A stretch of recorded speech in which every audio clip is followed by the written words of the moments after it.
here. Okay, great, thank you. So we're just going to really talk about the public sector guidance and the procurement of plastics in Wales. As I mentioned before, we're kind of autonomous part of the United Kingdom, and we have our own kind of laws when it comes to, and regulations when it comes to the management of waste and plastics on this side of the border.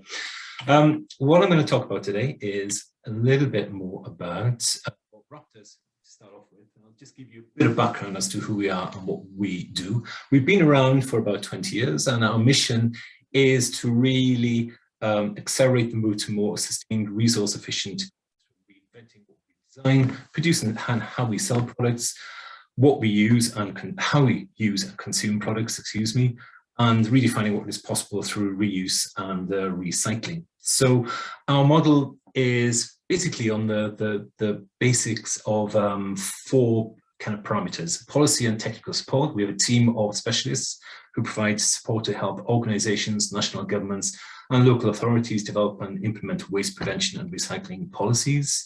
We have voluntary agreements. These are collaborative change programs developed by RAP to work with businesses to improve product design, minimize waste, and encourage the customers to prevent waste and recycle more. We have them in such areas such as food or textiles or plastics, but I'll go into the plastics detail a bit later on. We have financial mechanisms as well, where we monitor and administer grants to buy equipment to promote the use of recycled materials. And also we have citizen behavior change campaigns where we broadcast and market directly to end users about being more resource efficient. Now, what makes us slightly different in Wales is, as I said before, we have our own policy and legislation, and these are the key policies that we have here, which is really embracing how things are going to be done differently from now on, especially when it comes to procurement. Now, I did look up where we sit if I was going to compare Wales to Canadian states, and we'd sit between Alberta and Manitoba in terms of population spend, and the public sector procurement spend that we have in this in Wales is about £6.7 billion, which is just over 11 million Canadian dollars. Now, these policy contexts are particularly prudent for plastics because they're there to encourage and really drive the ambition of Welsh Government to become zero waste by 2050, to reduce emissions.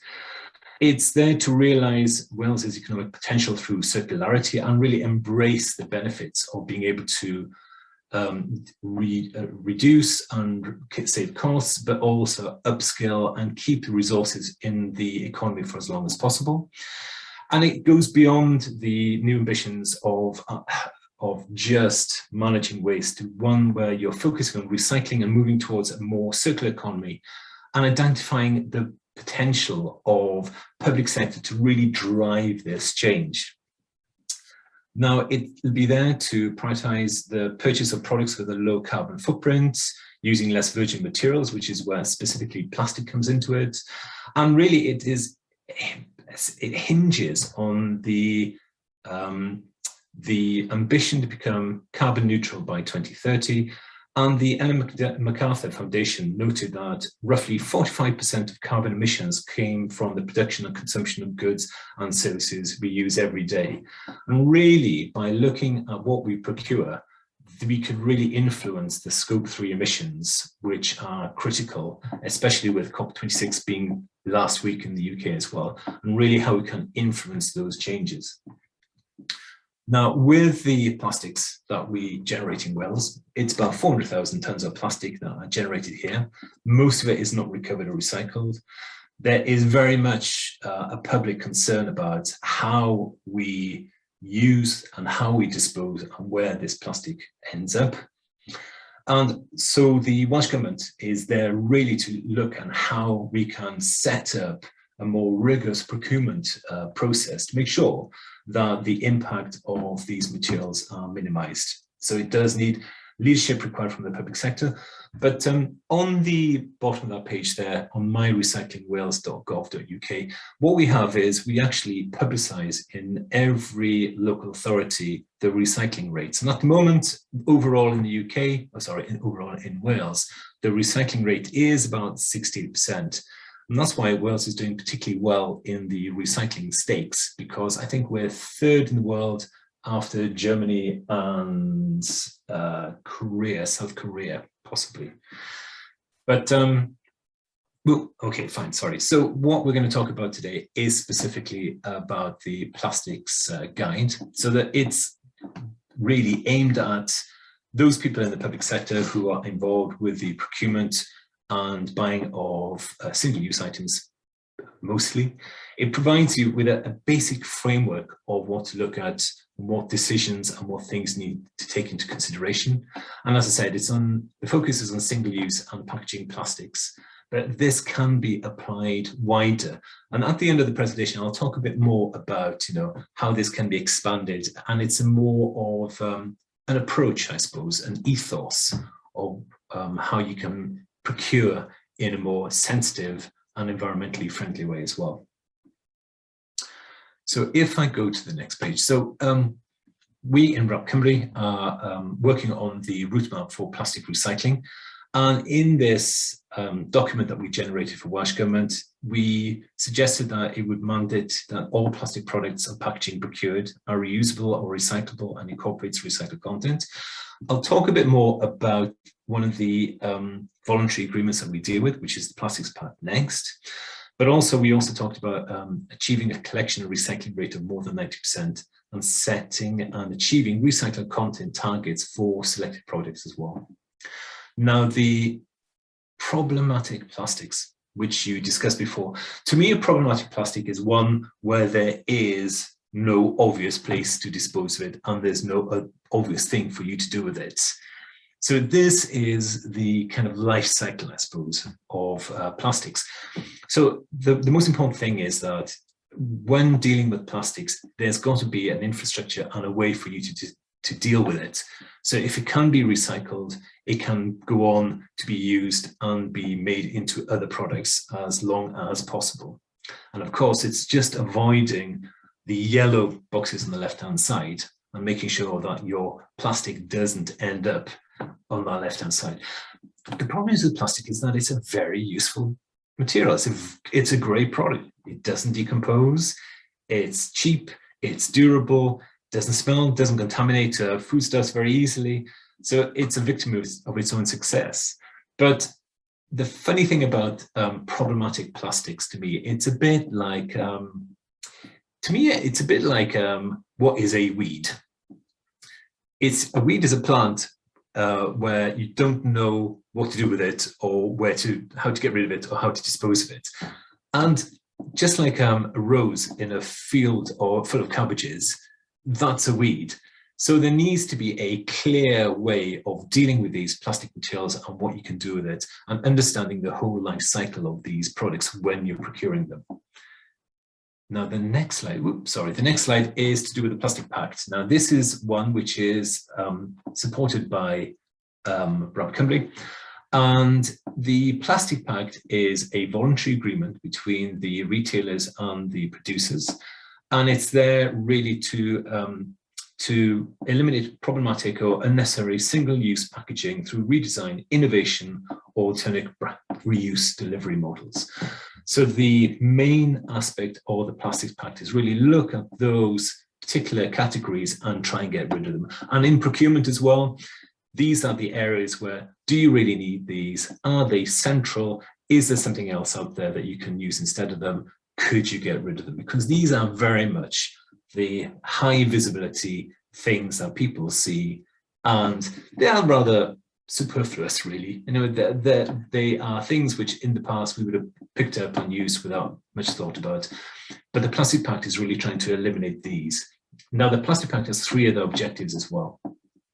It's there to drive the that all plastics in packaging is either reusable, recyclable, or compostable.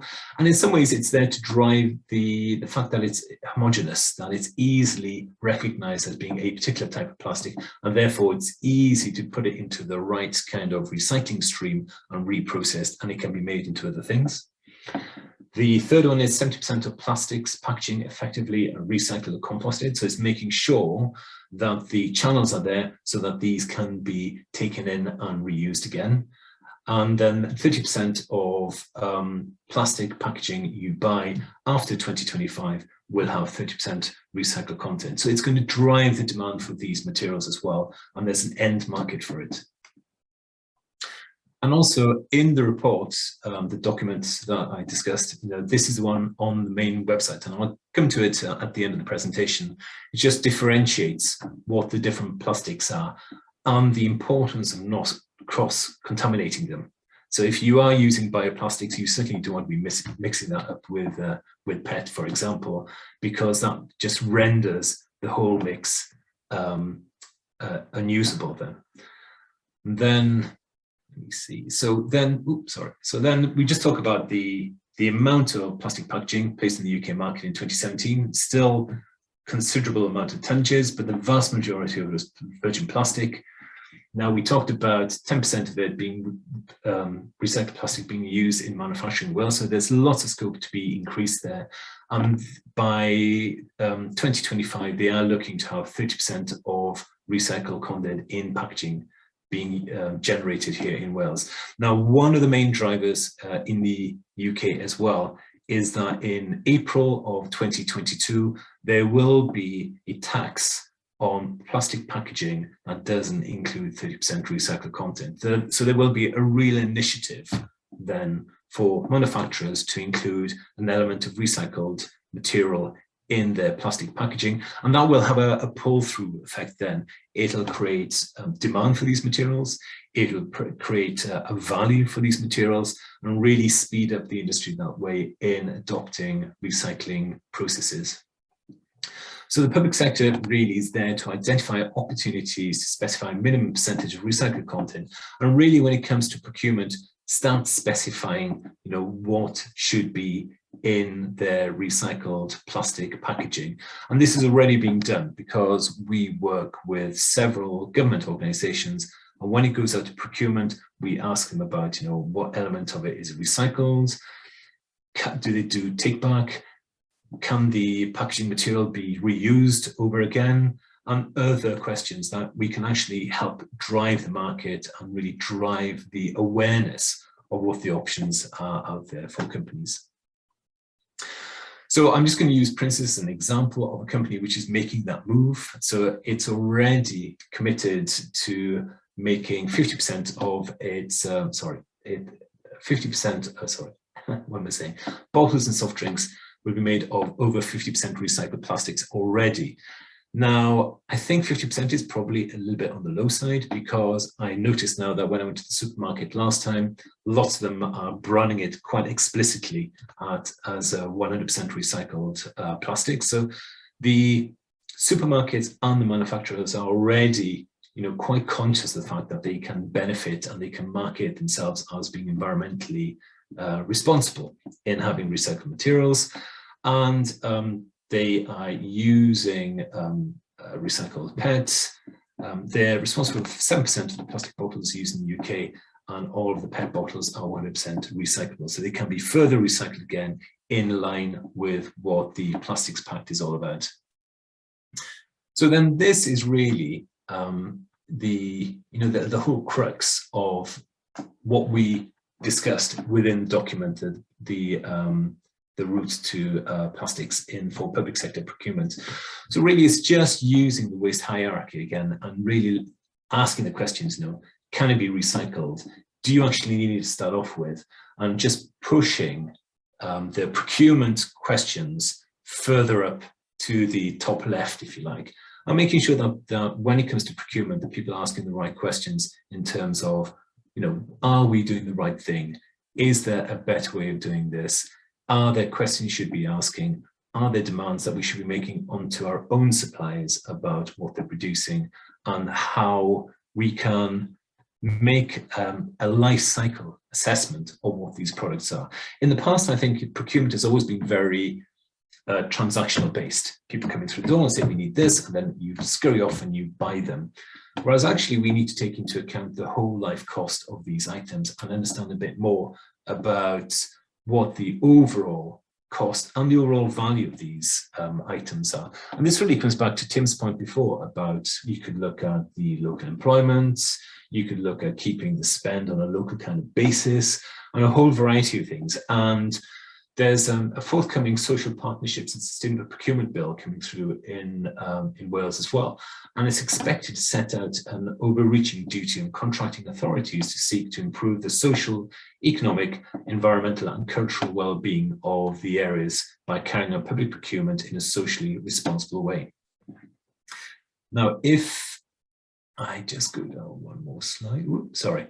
So really, it's just in terms of the process, when we go through the plastic sector, the plastic procurement documentation with the local authorities or whoever else the public bodies are, the first thing we did was just audited what they bought and just had a look to see what their spend was.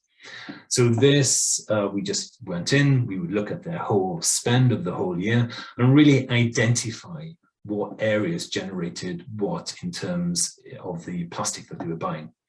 Then we went to the departments and then we would ask them, you know, do you actually buy these? Do you actually need these? Do we have your requirements covered by these questions? And then we use the waste hierarchy to really examine what they were buying, what it was being used for, and really try and understand what we could reduce, reuse, recycle, and generate a more accurate life cycle assessment of what was happening in their particular spend. You can also look at the buying power. If you understand a bit more what you're buying, you can rationalize and make sure that certain departments are not going off spec and buying things which might not be as good for the environment. And also you lose out in terms of the pricing and even the disposal channels about these things as well. And of course, it's important to communicate and inform your audience as to what you're trying to achieve and what the best options are and why you're trying to do these things. And also there is that constant monitoring and evaluation process going on as well. It's not a one-off process, it's something which is a living, ongoing process, I think. And this is from the report as well. So this is like a whole decision tree. So you start off on the top left and then you just trickle down and see what the choices are and what the options are in terms of procurement of particular plastic products and what the options you have open to you, like you said. So although this looks a bit daunting, I think it does give both the procurer and the supplier an opportunity to really see what the options are when it comes to delivering a product or a service. So then this is an example of a local authority in West Wales, which is called Cardiff, which is where I'm from originally. And it was to do with the single-use catering consumables. So what we did is we looked at what they were buying, and we identified about 20% of things like the stirrers, the plastic forks, the cups, the disposal items and things like that. And we said, well, these are the things that you could actually consider replacing them with. And it comes down to, again, you know, what exactly are the disposal options that you have available? Can people readily identify what they're buying and what the right disposal channels are for these? But it does show you that there's a fair bit of choice there when it comes to what is out there in the market. So on our webpage, and I'll tell you again what the website is at the end of this particular slide. So with Cardiff County Council on Consumables and Caerphilly County Council Framework, we just really looked at what they were buying, and we made a conscious decision of reducing the plastic purchasing by about 20%. So really looking at those problematic items that I'd mentioned before in terms of what the Plastic Pact was trying to get rid of and trying to eliminate those. We also looked at specific programs. Now, I don't know if it's the same in Canada, but if you're under the age of 11 in school in the UK, you have a milk allowance every day. So in Monmouthshire and Pembrokeshire, they provided milk for school children. Monmouthshire provided in glass bottles. Pembrokeshire provided it in these pergols, which are these large containers which you dispensed. And they were interesting in terms of the CO2 savings that they generated, but also the reduction in food waste and overall reduction in costs as well by switching from plastic bottles to glass or the pergol systems. Those case studies, are on our website as well. And I think this is a good time for me to really promote the sustainable procurement hierarchy guidance that we have on our website. And that really just talks a bit more about, what the options are when it comes to procurement, about how you step back and really look at it from a high level kind of angle and try and understand what you're trying to deliver and how this can be delivered with a minimal environmental impact. Then we also generated a national procurement service tool to help. The National Procurement Service is a government organisation, and what they do is they generate frameworks.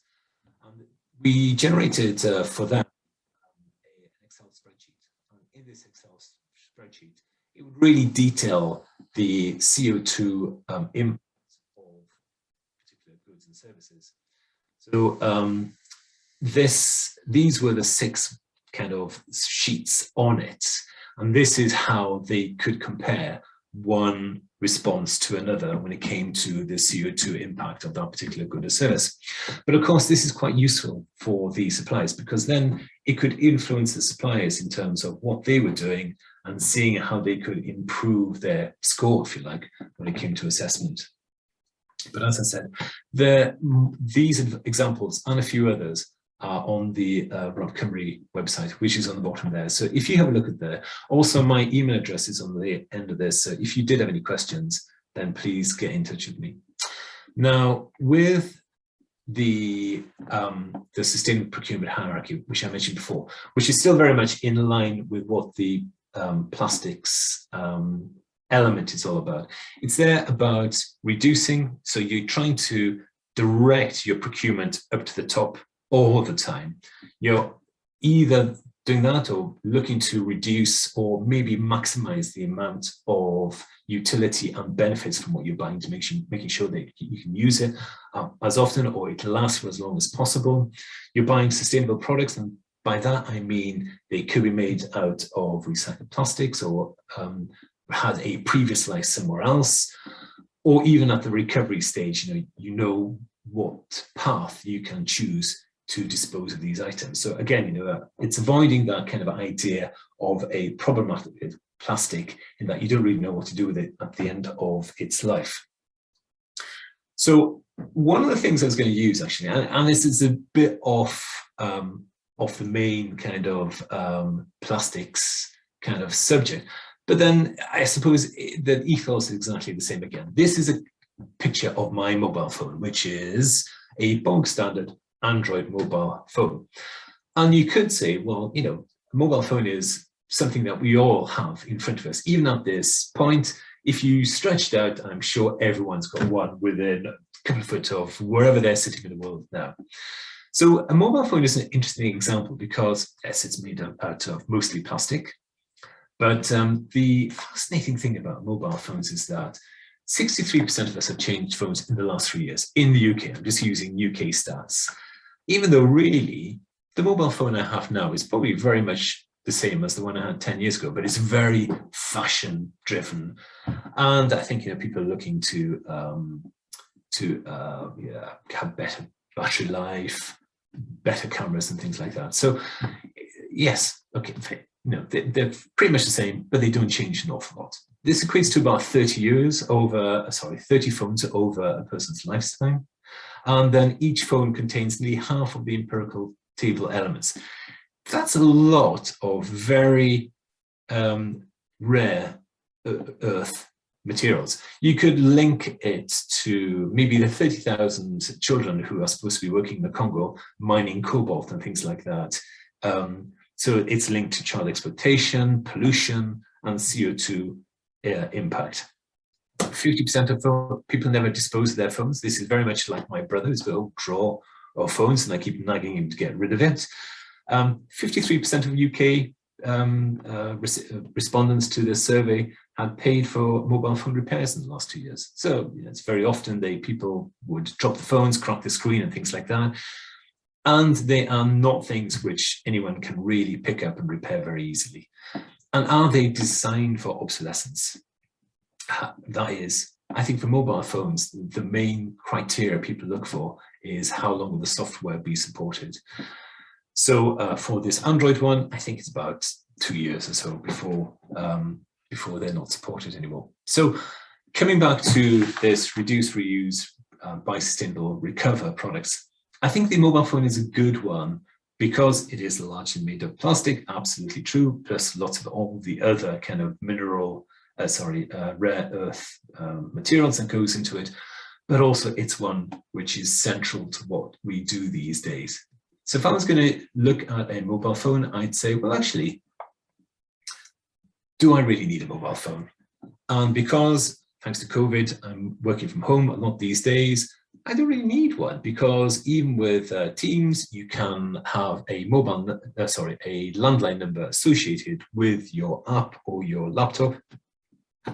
So people can phone you that, or even most phones these days have dual SIMs in them. So you can actually have 2 SIMs, and the SIMs are very cheap in the UK. You can have unlimited calls and text and 10 gig of data for about 17 Canadian dollars. The Fairphone, which is a Dutch company, is made from 100% recycled materials and is fair trade or conflict-free. The manufacturers are paid a fair wage. They offer software support for 5 years or more, and longer if they can. They take back a system for refurbishment or recycling. So once it's used the end of its useful life review, they will take it back and they can reuse it again. And so in terms of the life cycle costs, would this be a better version? Well, yes, if this lasts, say now Motorola was £100 or $100, and this was maybe $200, but if it lasts more than twice as long and is repairable and had the software support, then this would be a cheaper option potentially on a year-by-year basis. And really, that's what I wanted to put across today. I would encourage you to have a look at our website, please. I know that I've covered a lot of things when it comes to plastics and things like that. So there's a huge pool of best practice. There's a huge choice when it comes to recycling as well. And it's one of those things. I could probably spend the rest of my evening talking about the different channels and things. But when it comes to procurement, I think the one thing I always say to the procurement department is, can you use less of it? Can you use it better? On the website, you'll see that there's a case study with a local health board, which is called Huw Lloyd. And what they had is they introduced a system where you could have a pool of utensils, of equipment or machinery or furniture. And it's a bit like an eBay scenario, where instead of people going out to buy every time they need something, they would actually look to see what was in the organization already. And this is a way that they're offsetting about 10 tons of CO2 every month and generating about £10,000 worth of savings. But of course, this is very much focused on reusing and knowing what you already have.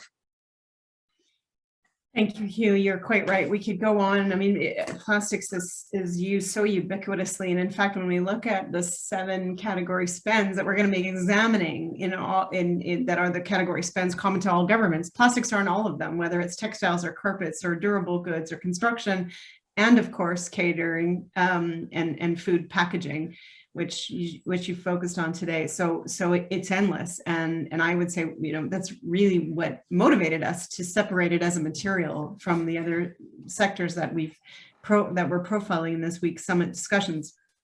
I want to go back to this idea of spend audit, which we're hearing irrespective of what jurisdiction. This is the starting point. It's sort of, the Canadian government's saying it's a heat map. That's how they refer to it. So where do we find plastics in our system? Where do we buy them? And how can we start integrating these other alternative models and using that procurement graphic that we used at the beginning of the session today, buy less, buy better, and then reintegrate what we buy into production cycles to complete the cycle. So I'm just wondering, from that audit, of course, you prioritized for the client.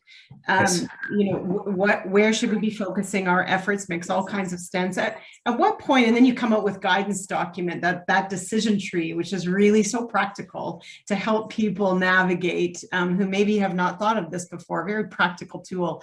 Was there any point within that tool making process that you reached out or outreach to the vendors and suppliers in the categories to say, this is what we're up to? We're going to start asking them to evaluate your products and services a bit different with this outcomes based of reducing plastic waste and the emissions attached to it. Was there a time within that point that you've engaged vendors and suppliers, or was it later on, or not at all? I think it very much depends on the product itself, because there'll be some things which are high impact, high spend, and critically central to what you do. There'll be some things which are not so important, and you can afford to let them be dealt with at some other point in the future. But you're right, you do have to broadcast what is good practice. And I think you have to broadcast as well the opportunities to companies by saying, well, look, if you're selling things to us, sell it as a service. Give us the opportunity to, you might want to take it back. Include recycled content, because that will be a differentiator, and that will be something which the UK law will say, we will have to include this recycled content at some point anyway.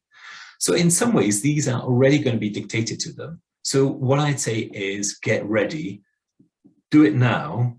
It will open up markets for you, and it will give you opportunities in future as well.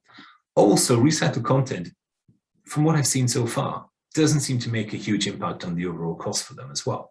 All they're doing is they're going to be ticking their boxes, and it will give them a competitive advantage over some of their other companies when it comes to this area. Also, I think in the last couple of years as well, with PPE, it's highlighted the fact that we can't always depend on cheap manufacturing from 8,000 miles away.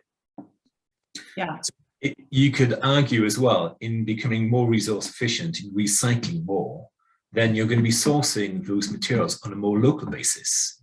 Therefore, you have security of supply, and you could say, well, there are advantages in being more circular that way too. Well, and I think when you're engaging with suppliers and vendors, they're in the best position to talk about the environmental impacts, including the emissions associated with their products, not only embedded as you've talked about, but where are they manufacturing them, and how far away are they? And if you're asking about each of the vendor and supplier to say, give me your environmental or emission footprint of this product, then it's going to be clear. And it might be obvious that maybe local would be preferred if you started to incorporate the transport emissions. Maybe we're making that assumption, but making it incumbent on the vendor and supplier to disclose that is probably the first step. Maybe you're not ready to judge it as a procurer, but disclosing it is going to open a lot of eyes, both for the procurer, but then for the supplier and the vendor who knows that that's how they're being judged. Yes, absolutely. And as I mentioned before, there are other social benefits to be taken into account of as well. As Tim mentioned before, they look at this local kind of basis as well. And so I think it becomes a far more sophisticated model, because I was saying in the past, it was transactional, get me the cheapest. Whereas now it becomes more strategic, and it looks at the spend, for example. Your local authorities, your local governments might say, well, actually, it might cost more, but the money stays regionally. So there are maybe disenfranchised groups which benefit from this. There are other social benefits that we need to take into account of things as well. But the thing is with the plastics as well, the plastics is the one which is getting it's the visible one. This is the one that people see in the seas. This is the one they see on the side of the road. And this is the one which is particularly challenging in terms of its visibility, as I said, And taking the LCA approach, going to a question from one of our delegates, this idea of doing a total cost of ownership or an LCA, two really important tools, these life cycle assessments to give you the full impacts, to make sure that you're not that you're choosing both, not just from a waste or an emissions, but from the full footprint of the product. And I think itself. I think that's why I use the mobile phone example, although it's plastic. Sure. But people wouldn't look at buying a mobile phone on that basis. It's very much fashion driven. It's very much contracts done at the end of 2 years, and I'll go out and I'll get the latest version. Whereas actually, in terms of functionality, it doesn't really change from 1 year to the next. And if you're going to look at something which might last for 5 years and you can repair it yourself, or you can upgrade it yourself, something like that in terms of the whole kind of economic valuation makes sense as well, in addition to it being better for the environment. And also, even, you can even argue that the local, you could have a store that could refurbish or supply these phones, on a more local basis, which is what Fairphone do. So, there are lots of layers of benefits that can be had in being more circular. And the strategy may be different depending on the sector. So single-use plastics, we're looking at, by very definition, we don't want single-use anything. So we're looking for alternatives, but perhaps maybe for other plastic products, we're looking for repairability and elongating lifespans. So, the strategy that the procurer approaches that we take with procurement may be very different depending on the sector. Another question here from the delegates, great presentation, so a little accolade. What weight's given to procurement?